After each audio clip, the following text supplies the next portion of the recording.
Hello, everyone. Welcome back. It is the CSFL Kick Off Show podcast, and we are back today with what seems to be a bit of a staple Friday appointment in the diaries now. We are back today, obviously, to talk about the playoffs and talk about player season awards as the regular season has now ended, and to try and break down some of this as we get into the hectic stage of deciding who is going to be the CSFL Super Bowl winner this year by the time we get to the end of next weekend. And we have obviously my co-presenter, Josh from the Titans. Josh, welcome back to the show. You've been hard at work working on the player awards, I see. Yep, looking forward to getting that out there for everybody again to start voting on so we can be able to drop that before the Super Bowl like usual. So Excellent hope to stuff. kind of toss some names out there. And again, to anyone, I'm going to post that later tonight. So if you have any last minute people that you want to send me, I have had 3 people send me names that I actually was very much considering. So thank you to them. Please do so. Yeah, fantastic. And who knows, maybe the third string in the bow of this episode today, Robbie, the assistant GM of the Lions, is back. Maybe you'll have a couple of names for when we get to that section, but I'm sure you're keen to talk playoffs as well. Yeah, it's basically all about the playoffs right now, isn't it? Even the players that are in discussion for MVP probably don't care about the discussion for MVP right now. They probably want to focus on the playoffs. Yeah, absolutely. So let's just dive straight into the playoffs then, shall we? Well, we all knew the AFC was going to be a bit of a chaotic finish. Josh, I mean, probably fair to get your hand on this first, really, in terms of you were quite comfortable in the end taking the division, but what's your take on the rest of the AFC this year? I'm looking forward to this playoffs. The wild card matchups are pretty incredible. I think the Colts and the Ravens I think are a really great clash of personalities. If there's anyone that might be able to slow that down a little bit, it's going to be the Ravens. And the other matchup between the Raiders and the Bills, like it's pretty awesome that we get to see both of the redemption stories from this year go head to head to see if one of them is going to make it to the next round. So like it's incredible that not only did both of them make the playoffs, but that both of them are one of them is going to advance. I think that's just really awesome. So anybody can win, I really think, in the AFC this year, and I'm kind of looking forward to see. I think it's going to be a war of attrition, so we will see how it goes. Yeah, I think we will. I mean, Robbie, what's your take on the AFC before we talk about the NFC? Probably quite glad we're not in that conference, I think. Well, to be honest, if we rewind 12 months ago in game, and you said to someone I have as a wild card matchup the Bills against the Raiders, you'd have been laughed out the league. I don't think anyone would have really taken you too seriously. I agree on that. Yeah, so that alone is quite impressive. The Colts, if we want to be honest, has been coming. It's been coming for a season or two now. He was unfortunate in the South. Then the Ravens, they didn't really have. Well, Browns put a bit of competition up in that division, but in the end of the day, they were still just a bit. The roster is still not quite there yet to challenge the Ravens too much. But yeah, it was a bloodbath from the start. But at the end of the day, if we had to say that there's only one real surprise in the AFC, it's probably the Jaguars not making it at all. That's probably the only real major surprise in the AFC, in my eyes. Yeah, no, I agree. I think that's the storyline to take away from the teams that haven't made the playoffs. Is the Jaguars is probably the surprise team that it's not here, and that week one rotation has certainly probably killed them in the end, unfortunately.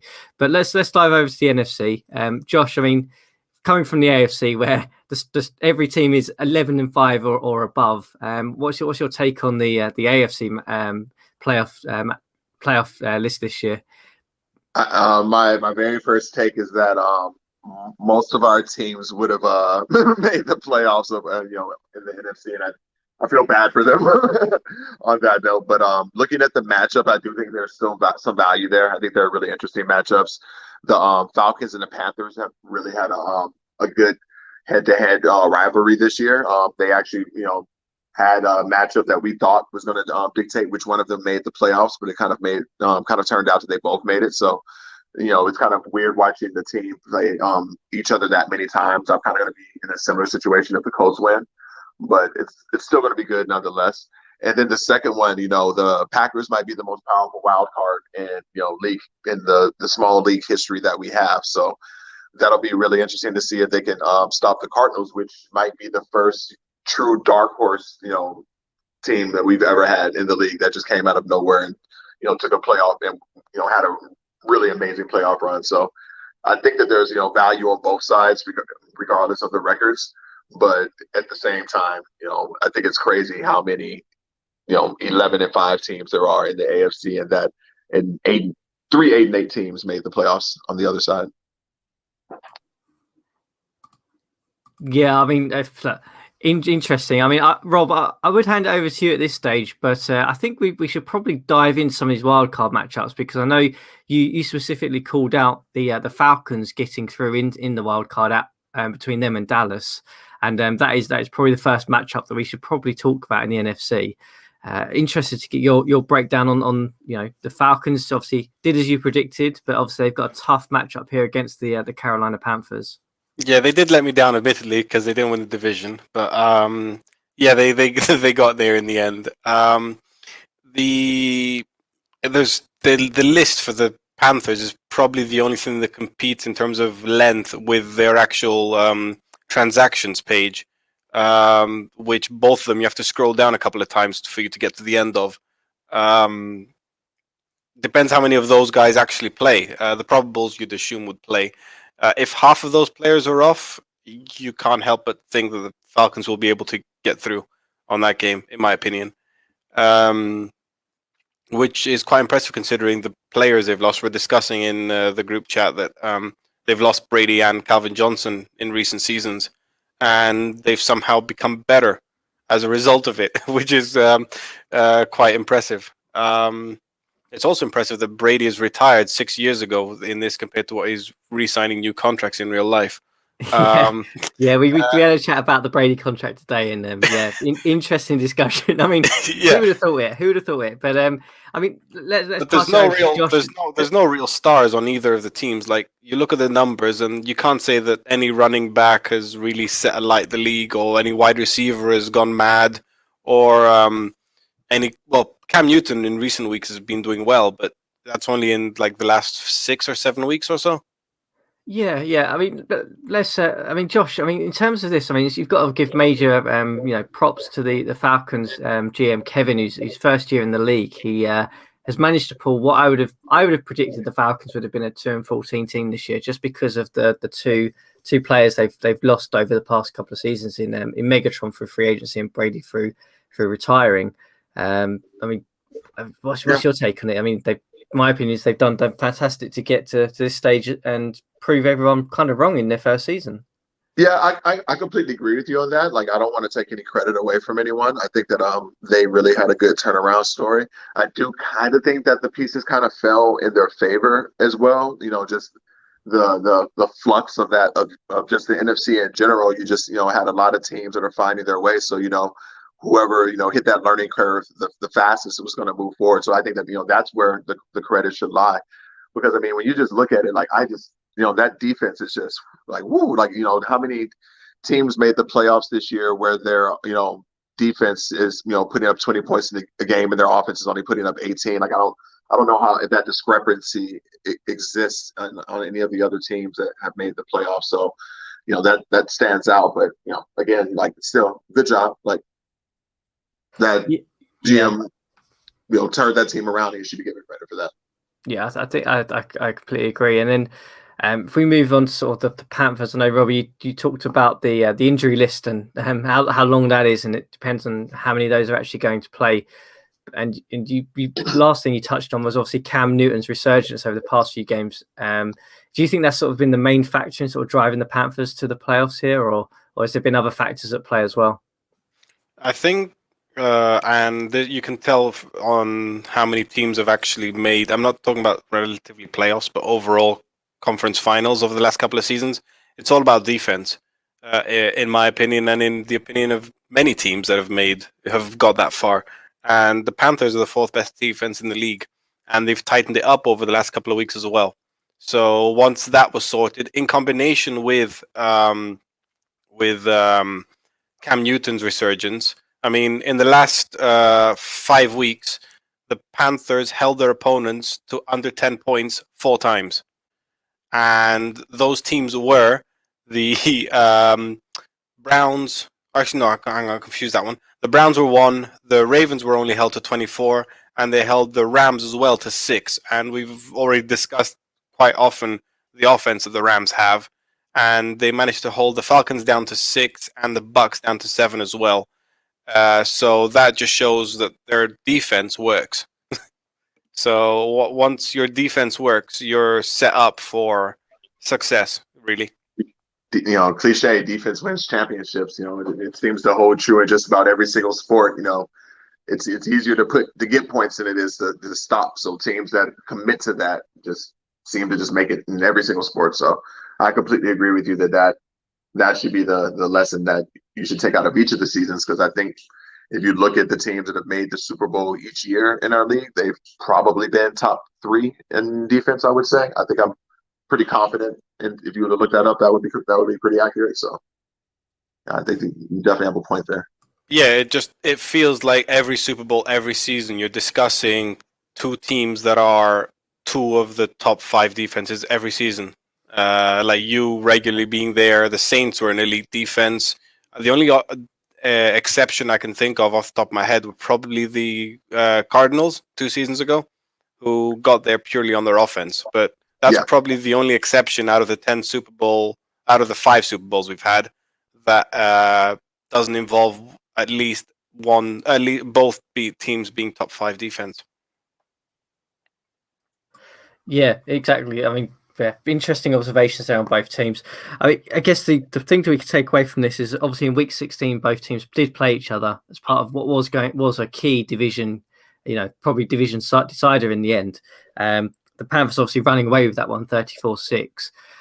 Taking that into account and everything you guys have just said, who do you think is going to come out on top in this one? If I had to take anyone, I'm going to say the Panthers. I think Cam's hot. Like Cam's been putting up numbers, so I think that's in their favor, that they've seemed to have finally got the passing game clicking. I think we've all stared at that team for a while and just gone like, why hasn't the passing game been working? And in the playoffs, if you have somebody that's hot, you might be able to overcome all those injuries, because most of them are fatigued and most of them are all probable. So there's a very good chance they play in this next game. So I can't see anyone that's just like, oh my God, that player's out. That's going to incredibly affect their game plan. So I think that's where I'm leaning. But I mean, I said that, and I think they did they end up splitting their series this year? I'm not sure. Hang on, let me double check. No, so the Panthers took both in their series this year. Rob, do you see the pause? It's really hard to beat a team 3 times in a year, but I'm sorry, go ahead. Yeah, I'm picking the Falcons because in the last game, the 34-6 game, I think it's just a bit of an anomaly because the Falcons had huge advantage on the time possession. They had the ball for 34 minutes, and they turned the ball over 3 times. So how they managed to have 34 minutes of possession and lose a fumble and have 2 passes intercepted and still win the time possession battle so comfortably. I just think that if they can take care of the football a bit more and not give so many easy points to the Panthers, I think whoever goes above 20 points first wins that game, to be honest. But I just expect Falcons to win the time possession battle a bit more and end up managing to take the game. Okay, interesting. Our panel is split on the first wildcard game, so let's go into the second wildcard game. The panel involves you as well, so you have to say an opinion as well. You can't just sit on the fence. I'm not going to comment on that. I think we'll leave it nicely there. I think you've argued for both. Wow. Hey, I'm going to leave it there. Let's leave it. I'm not going to decide deciding vote on a wild card game in the NFC. You just don't want to give the AFC. You just don't want to give them bulletin board material. That's all that is. Right. Let's dive into the second second NFC wildcard matchup. Obviously, the Packers of Josh you mentioned was probably the the best record for a wildcard team we've ever had in this CSFL against the second season Arizona in a row. Cardinals, who have had some GM changes. I think it'll be this the year. best that we will probably ever see a wild card get again. Yeah. 13-3 is a crazy wild card entry. I mean, Josh, before we talk probably about the Packers, let's talk about the Cardinals. Had some ups and downs this year with GM changes, I believe. New GM has come in, managed to steady some of the ship, and got that offense looking a little bit better in the past few weeks. Yeah, I think that I would say they might have one of the best 1-2-3 combo trios on offense in the entire league, and I think it shows exactly how potent they are. That despite the turmoil, despite the defense not being as good as it was in the past, which wasn't that great, but it's actually gotten worse, and just all the other things, they still managed to make the playoffs. I think Matt Schaub and Trent Richardson and Greg Jennings might all be top 5 at their position. And I really think Schaub is an underrated quarterback. Like, I would love to have a quarterback like Schaub. Chris and I have kind of talked in DMs about Richardson, and we kind of have a split opinion on him. I think Richardson is one of the best running backs in the league, but I think that it's a position where, if you could just key in on certain things, you can find a good running back. But looking again at Greg Jennings, he might even be top 3 at wide receiver. You can make an argument. I think any of our top 5 wide receivers in the league actually can make an argument to be number 1, but he's in that conversation. So the fact that they optimize that and manage to just ride their way through to making the playoffs again, just kind of like I was saying about the Ravens, just bravo, like really good job. And that's kind of where I am with that. And I think we all know how we feel about the Packers. Like they might be the unluckiest team in the league right now. So they have definitely deserved to make a Super Bowl appearance at this point. Yeah, and Rob, what's your breakdown of the two teams coming into this one? I just find it funny though. When anyone discusses the Cardinals, everyone discusses Schaub and Richardson and Jennings, and Larry Fitzgerald goes unmentioned, considering he's like the second highest paid wide receiver in the league, and he's an afterthought in that offense. It just shows how deep that offense is, really. Just as a quick side note, they've played each other early in the season, by the way, and Packers won that game. That was one of the last games that Rodgers played, if not the last game that Rodgers played. And Packers came out 2013 on that game. It was quite tight overall on stats, and the Packers have changed their game plan a bit in recent weeks following the Rodgers injury. Obviously, you can't trust Enderley with the same sort of offensive playbook as you can trust Aaron Rodgers. But Slayton is just stepped up, and he's also got that fullback Hewitt, who is more of a running back / wide receiver type of player rather than a fullback. As much as I love what the Cardinals have to offer on offense, I still have to pick Green Bay. I also have Green Bay from the start of the season to win the NFC, so I can't go away from them now.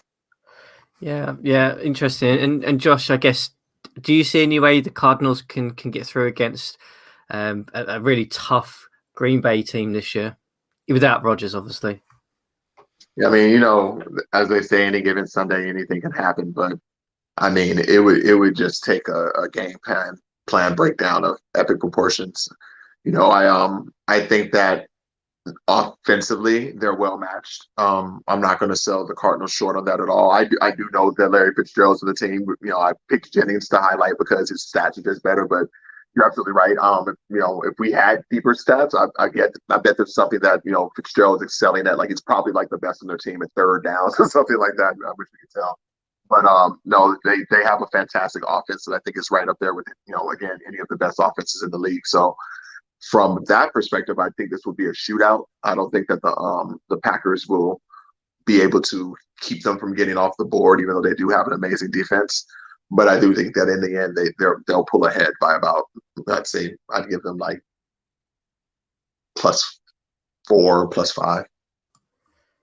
Yeah, no, I agree. It's going to be a shootout. I think the takeaway I got from this one when I looked at it before the show was it's a bit of a shame that Fitzgerald and Rodgers are injured, because I would have loved to have seen that play out with both teams completely healthy, because that could have set records, I think, for scoring.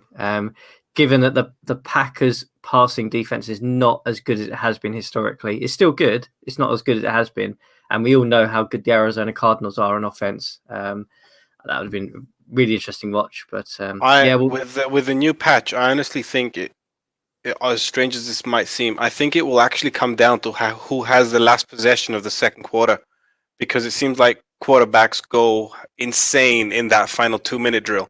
And if it's Cardinals with the ball in the final 2 minutes and they get basically a guaranteed 7 points, that could change the swing of things, to be honest, because that's a guaranteed 7 points the Cardinals will be getting that the Packers probably won't be getting, because it seems like whoever has the ball in the final 2 minutes of the second quarter almost is guaranteed to score. And the decision making is so much better. I won't say guaranteed to score, but when I was watching, for example, our game against each other, I love the decision making. Like with like 20 seconds left, Young decided like, we have a kicker, 40 yards is close enough. Let's just go ahead and get the 3 points. So there were two times that happened in our game, and I was just like, in past versions of the game that wouldn't have happened. So yeah, I'm just saying that with regards to that option, like with the offensive weapons that the Cardinals have and the updated and improved quarterback mechanics of the final 2-minute drill, it's more likely that you're able to score in that final 2 minutes. So it's sort of, right now, I think it's a pick'em overall as a game. I think it will actually come down to the handicap that whoever has the final possession of the second quarter, that's what it will probably come down to. No, I think that there's a lot in that. Yeah, the 2-minute drills have been really important lately, and I'm really happy they patched that, because honestly, like, that should be the time when any quarterback worth of salt shines. So that's been a welcome addition. So basically, I think that if the Cardinals aren't able to capitalize on that 2-minute drill overall over the rest of the game, I think the Packers are just a little bit better. Yeah, an interesting observation, and I'll just going to end that before we move on to the AFC with if Wolverine Stewards ever watches any of these episodes, field goal override, DDS Pro Football 22, please put it in there. That's what we want. That's the next step in there in that. Right, let's move on to the AFC then. Obviously, top of the AFC, we do have the Indianapolis Colts against the Baltimore Ravens. Robbie, I'm going to probably ask you to open up this one, given that you're an NFC coach. So, what's your take of this one? We've got the Colts with an offensive powerhouse against the Ravens, who you could probably argue are the defensive powerhouse. So, a classic matchup here. Yeah, it is a classic matchup, and to be honest with you, as much as I'd like to see the Ravens go through, because not for any other reason, I just think that the Ravens Titans in a conference final would be a hell of a matchup. I think that the Colts are well suited to take advantage of the Ravens, but the Ravens aren't equally adept at taking advantage of the Colts. So, for example, like the Colts' defensive weakness is their passing offense, how well they defend the pass. The Ravens don't really have that offensive passing capability. They're more about the ground game, where the Colts are actually the third best defense in the league on defending the running game. On the contrary, the Colts have the second best pass offense in the league, whereas the defense of the Ravens is suspect at that. They have Baron Batch. I think it's Baron Batch, his first name. Anyway, they have Batch as one cornerback. But at the same time, I was looking through it recently. I think Batch, as much as he gets all the interceptions and everything, he's also, along with McCourty, one of the cornerbacks that allows the highest percentage of catches. So that's not good when you're playing against the Colts. Your best cornerback can't also be one of the weakest cornerbacks in the league in allowing completions. I think that's what it's going to come down to be honest. And if the Colts are able to get through this game with their players possibly returning, because I think on doubtful in the playoffs there probably is an override whereby they will play, then the Colts could get dangerous. I think possibly the hardest game for the Colts postseason will be this week. If they get past this week, they could be going all the way to the Super Bowl. That's my take. Interesting thoughts, Josh. What's your take on this one? For the first half of that, we go completely aligned. I think that the thing that I always, and I've told Dennis this is the thing that I try to exploit when I play him is that I just don't think his corners are very good. He's confident in them and they're rated well, but when again, you look at the stats, they miss a lot of tackles. And when I played them earlier this year, that was pretty much my goal, was to either throw on them or to get my running backs out on the edge and just punish them, because they don't being one of the teams that has one of the actual plus 70 strength bruising backs in the league, who actually is fast. That's one of my goals almost on most teams. If you don't have a cornerback that can tackle well or has low strength, I'm going to try to put them in that position. So, it'll be interesting to see if the Ravens can mitigate that in the playoffs. I'm not so sure that, he'll be able to. I need to watch a bit more of their games to see if that's something that he's learned how to correct for. And it's not something that, again, he hasn't been told. So, that's part of, that team's growth, and we'll see if they'll be able to do it. But the bad part about that is they're probably going against the team, other than you guys, that's the worst possible matchup for having that flaw. You guys are probably the best two long outside passing teams in the league, and you guys are also capable of doing other styles as well. So it's not going to be good. And I hope that he can figure out how to limit teams in the secondary, because they're pretty good at stopping the run. I actually I watch some of their games every once in a while and to try to take a bit of that away. And I know that it doesn't reflect it in the stats, but they generate a lot of sacks, and maybe that'll be how they win this game, is through turnovers. But I'm leaning more towards the Colts. Yeah.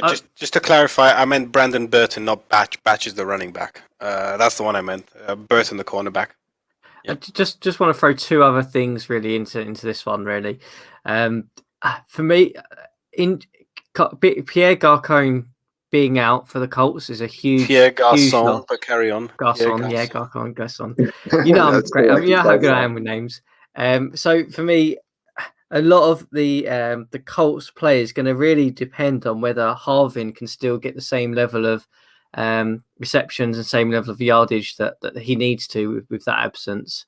And on the Ravens side, for me, I'm just really interested to see whether they just throw it all in and just, as you said, Josh, whether they play more of a passing game and basically don't utilize Peterson as much. That for me could also make or break this. If they still continue with the running game against what is the Colts is a very, very good run defense, they could almost hit a brick wall with that one. Yeah, I think there's a good chance of that. But again, like, I don't know. I think he nailed it. I really think it's just going to come down to can his cornerbacks cover. I think that's just what this game's going to be. Okay. I just picked up on one thing that could actually favor the Ravens. It could help him on that. I'm just noticing now that it could be windy and rain, which isn't exactly the best type of thing you'd want. That's true. For long passing. I literally just saw that. I did not notice that at all. I did. That's very, very true. That could hamper the Colts.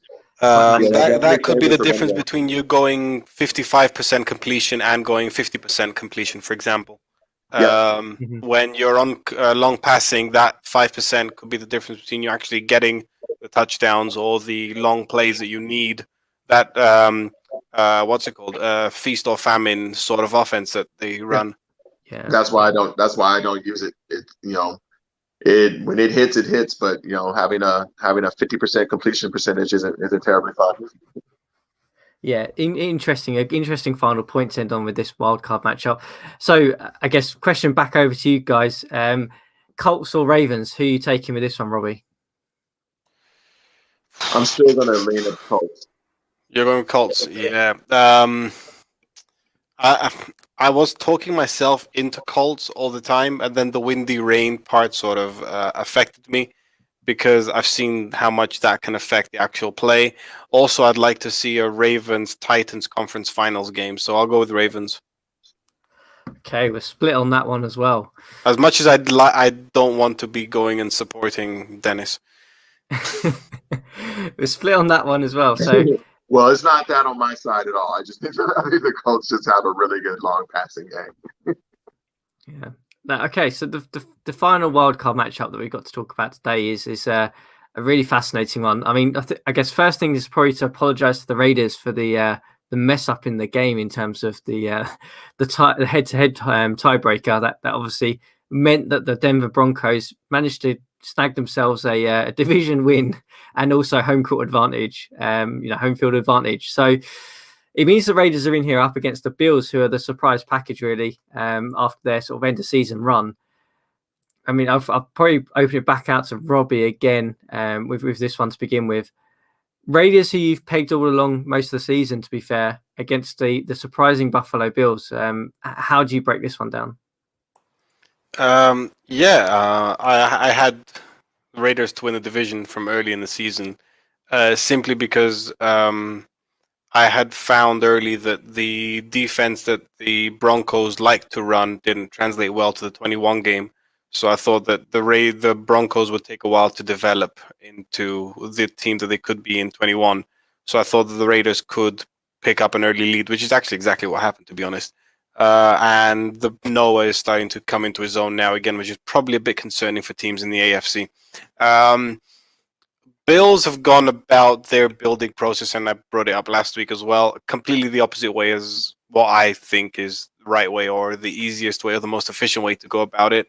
They've gone through the long route, and I mean the 0-16 long route of getting to where they are.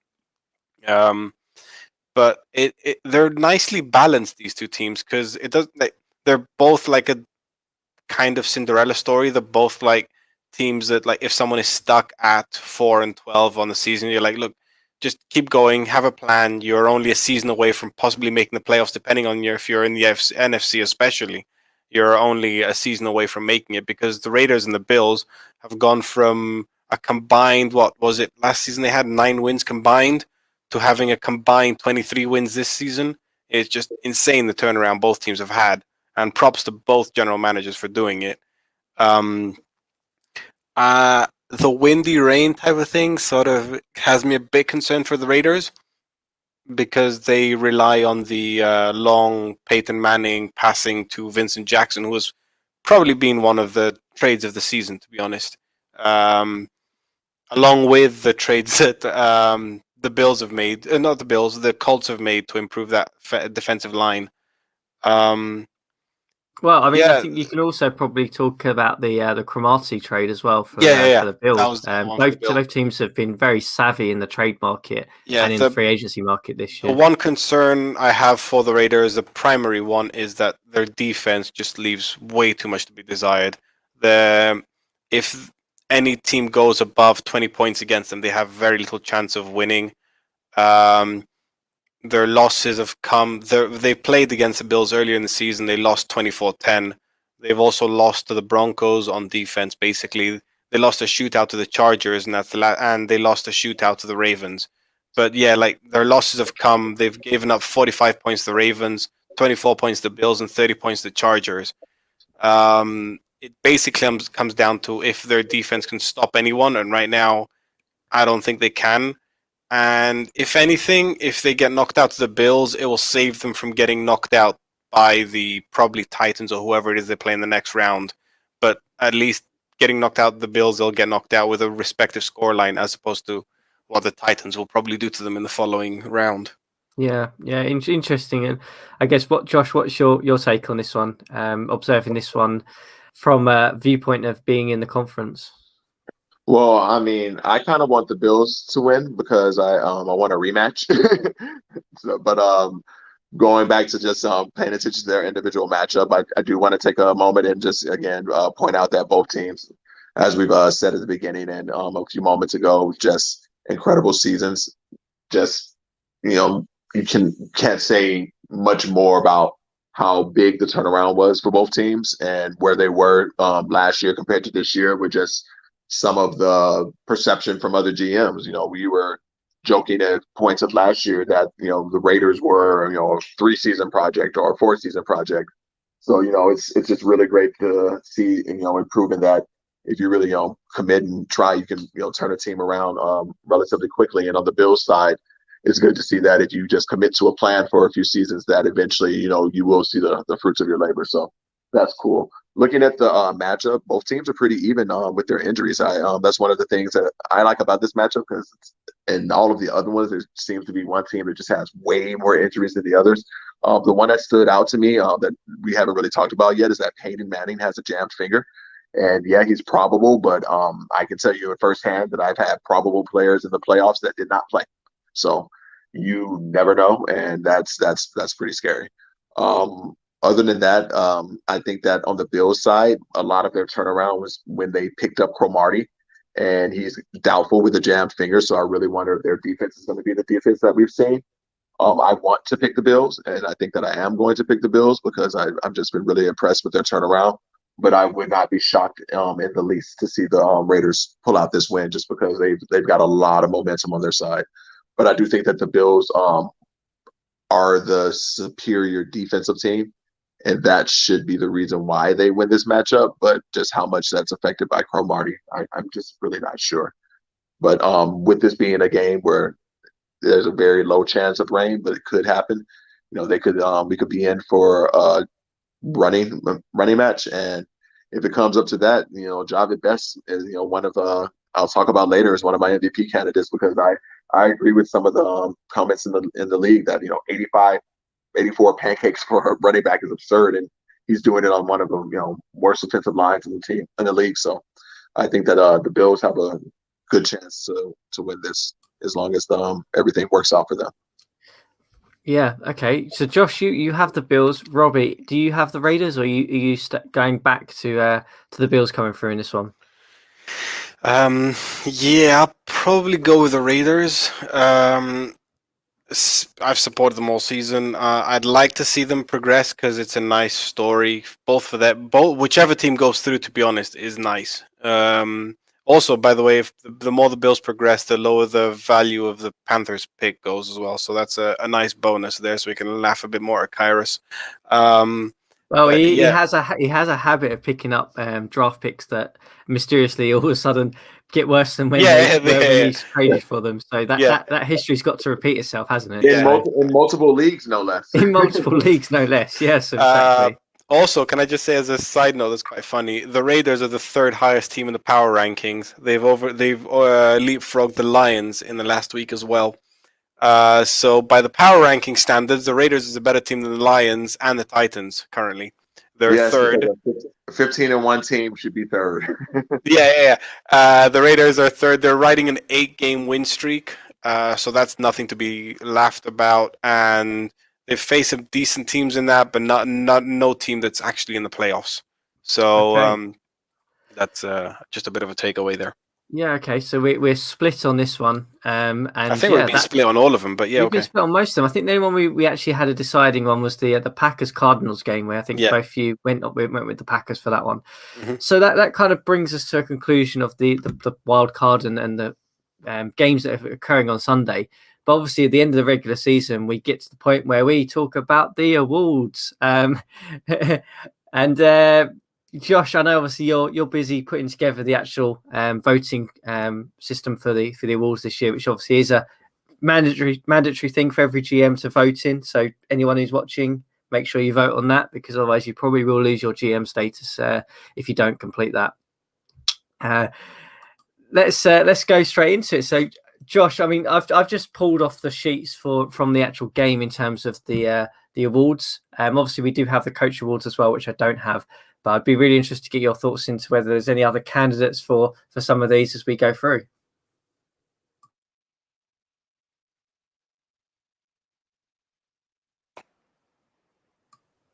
So Josh is disappeared for a minute. Robbie, what's your take on MVP then? Let's start there then. No, I'm here. I apologize. Josh did not notice that his mic was on. So okay. trying to be a good podcast mate and not, entertain you all with the sounds of me breathing while you talk. But here we go. I did swap out some players, like I mentioned in the chat. I try to favor teams that make the playoffs for some of the bigger league awards, unless they just do something statistically that's just, really incredible, which I am split between Felix Jones and Jamal Charles. I'll go ahead and tell everyone that I'm still kind of deciding who I'm going to include, because both of them broke 2,000 yards, which I think is notable because it hasn't been done yet in our league, but both of them missed out at the playoffs by one game. So that's kind of my hesitation there. And my other bit of pause is that the Lions have two people who I think are very worthy candidates in Stafford and Mendenhall, but I think I'm going to definitely put Stafford and maybe leave Mendenhall off this year because Stafford, I think it was the heart and soul of that team. 46 touchdowns and 4,000 yards is just, an absurd amount. And Mendenhall did come close to breaking 2,000, but not quite. That's, mostly because of his timeshare. I kind of wonder, if Mendenhall got 376 carries, what kind of absurd season we would have seen. So I will give you guys credit for that. So right now my 5 is actually Best from the Bills, Stafford from the Lions, Smith from Indianapolis, and I'm kind of still thinking, like I said, about Mendenhall and Charles. So I'll come to a conclusion on that, and you guys can again still send me names for people that you think should be MVP candidates. I've only gotten a few people who message me. I would love to have more. Moving to the defensive MVP, I have Cushing from Indiana, Ryans from the Ravens, Carter from the Cowboys, Dorsey from the Jags, and I'm kind of iffy on including Consultanti. The Saints missed the playoffs by quite a bit, and I'm just not a huge fan. If you guys remember, I had a lot of pause on putting Urlacher in previous years because the Bears haven't been winning as much. But Urlacher is actually the person that I'm thinking about slipping in this year because once again he had a really good season. So from there, we're going to go to Rookie of the Year. Traditionally, it's been 3 people for Rookie of the Year and Defensive Rookie of the Year. I have 2 other people in mind for both awards, and I'm going to actually leave that as a surprise for everyone. So for the first one, we have White, Adams, and Garoppolo. I believe most people would probably say that Adams has had an amazing season, but I really do think that people should think about White and Garoppolo as well because the Patriots, I know for a fact from conversations with Rizzo, put a lot of the offense through White. He was pretty much their primary wide receiver and their primary running back, and it doesn't really reflect that in his receiving yards, but I know where he put him in the depth chart. He really tried to get him touches as much as he could. And Garoppolo, 17 touchdowns. That pretty much hits the standard that got prior here last year for his numbers. So I felt it's fair to keep him in there, and I'll just add 2 of the other people who pop into mind. For Defensive Rookie of the Year, we have Hepburn from the Rams, Smith from the Bears, and Tripp from the Browns. It's funny. Gorilla is one of the people who reached out to me. I don't think he'll mind me saying that. And I actually told him right away that Tripp was already on my radar before I even looked to see that he was on the list. He's had an incredible season. He's definitely contributed to the Browns having exceeded their projected win total yet again, overachieving. Telvin Smith for the Bears. They just keep looking into really good defensive players, like really great drafting on defense over there. And I'm in the minority of thinking that I think they need another dynamic player on offense. I know that one of the other GMs on the podcast thinks that and maybe actually both of you think that they're a defensive piece away, but I think competing with you guys, you got to put up numbers.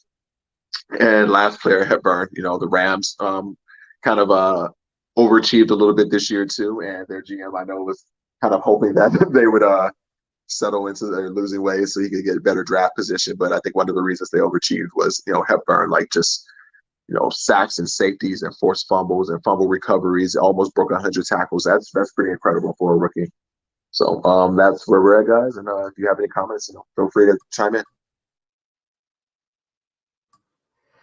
Yeah, great to have that breakdown. I mean, I'm going to give it back over to Robbie. If you want to dive in on any of these awards, put a player in or 2 or discuss it, then feel free. I agree with Josh with all the names he said. If you just want to go back to the start of the things, and we'll just go back. Yeah. I said I wouldn't talk about the Lions players, so I'll keep it as little as necessary. Mendenhall and Bradshaw split the carries quite evenly because our intention was just try to keep them healthy for as long as the season as we possibly could. So we tried to share that, knowing that we would lose out on numbers for the 2 players, but at the end of the day, we don't really care about the numbers for the running backs. Felix Jones, considering the Cowboys had a relatively average offensive season, and Tony Romo was throwing more interceptions than touchdowns at some point, that he managed to put up those numbers is quite impressive. Stafford put up those numbers, by the way, in 14 games, not in 16. So he was well on course for 5,000 yards and 50 touchdowns because he got injured in the first quarter of one game and missed one more game as a result. I'm definitely taking that into account. Pardon? I definitely took that into account when I was favoring him over Mendenhall because Mendenhall played in just about every single game. Yeah. Jamal Charles's numbers, if the Dolphins offense could have kept the ball a bit more in some games, because in some games they were only keeping the ball for like 24 or 25 minutes a game, especially in that losing streak to end the season. So if they had possession for a little bit longer, he could have easily got to 2,100 yards, to be honest with you.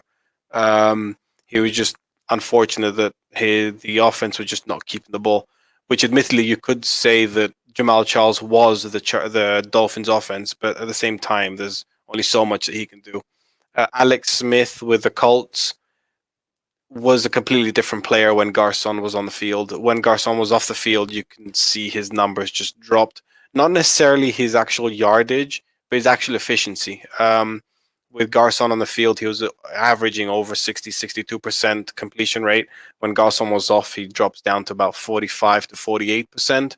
That's too big a drop, to be honest. If I had to pick one that wasn't the Lions player, it would be Smith, simply because of those numbers just haven't really been, removing Stafford from the equation. Those numbers have not been seen since season 1 of Peyton Manning. Actually, you guys, you got to give Matt Schaub credit because Matt Schaub hit those numbers. I think last season and maybe even the season before. I think he's the only other person who's consistently hitting 4,000, just not this season. Matt Schaub last season hit 4,100, so he was still 400 yards short of what Smith has done, and Schaub had more help offensively than what Smith had, because Schaub never really played without Jennings and without Fitzgerald, whereas Smith was doing it without Garcon for like 4 or 5 games. So I'll still have Smith above what Schaub was doing, and that's just my opinion, to be honest. Offensive MVP, I'm not really going to spend too much time on that because I don't really see too much difference between that and league MVP, to be honest with you. Defensive MVP, I like DeMeco Ryans for that, simply because he did all of that and his team also won the division. So it just credit to what Dennis has schemed up for him to get him the numbers while also winning, while also DeMeco Ryans being on the field for only about 24 to 26 minutes a game, because very rarely do the Ravens not have time and possession battle won. So I think that that's almost a guarantee. And short of any other player breaking sacks record or interceptions record or anything like that, it looked like it was Ryan's award from week 4, to be honest. Carry on, Chris. Rookie of the year, yeah, I'm biased. I'll say Adams. Adams has put up the 12th most receiving yards ever in the league, and he's a rookie.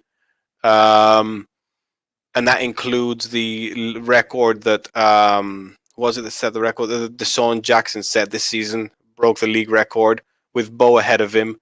Adams tied the 10th most receiving yards in a season, including those. He's the 12th, and he was a rookie that was not getting the looks that he should have been getting because he was second in targets behind Bo as well. So he put those numbers up with someone on the other side of the field also having 1,500 yards.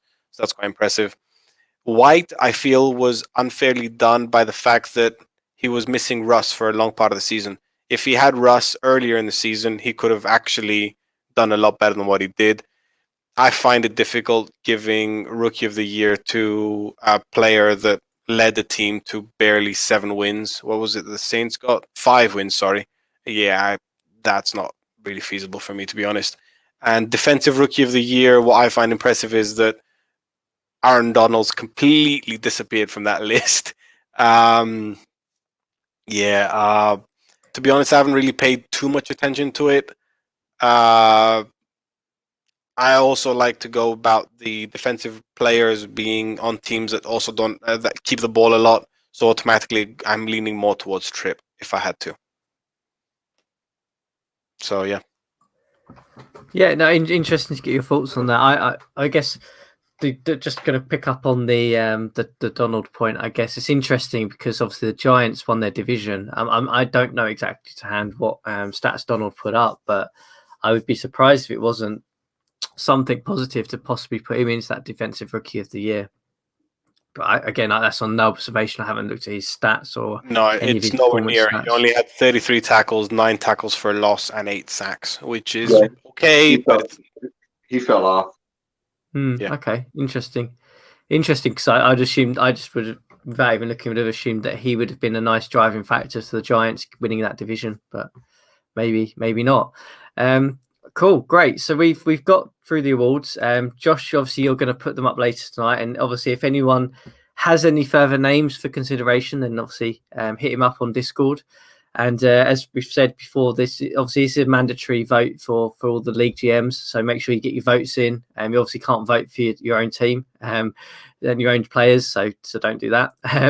We'll see what happens on Sunday in terms of the wildcard games. Obviously, the next set of games following that will be on Tuesday and then Thursday. And we'll be back on Friday to break down those additional conference finals games and division finals games.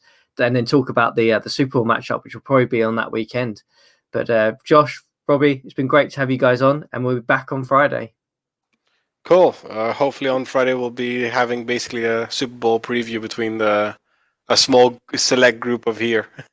Yeah. So yeah, it was nice. I hope you're touching some wood for that. Yes. Oh, I'm sorry, that was me knocking on some. Yeah. Thank you for having me on your skull. Yeah, no, I'm not going to jinx myself like that. It's weird because in my regular life I don't really believe in things like that. But when it comes to sports, I think we all just get a little weirdly superstitious. Yeah, absolutely. It comes with the territory.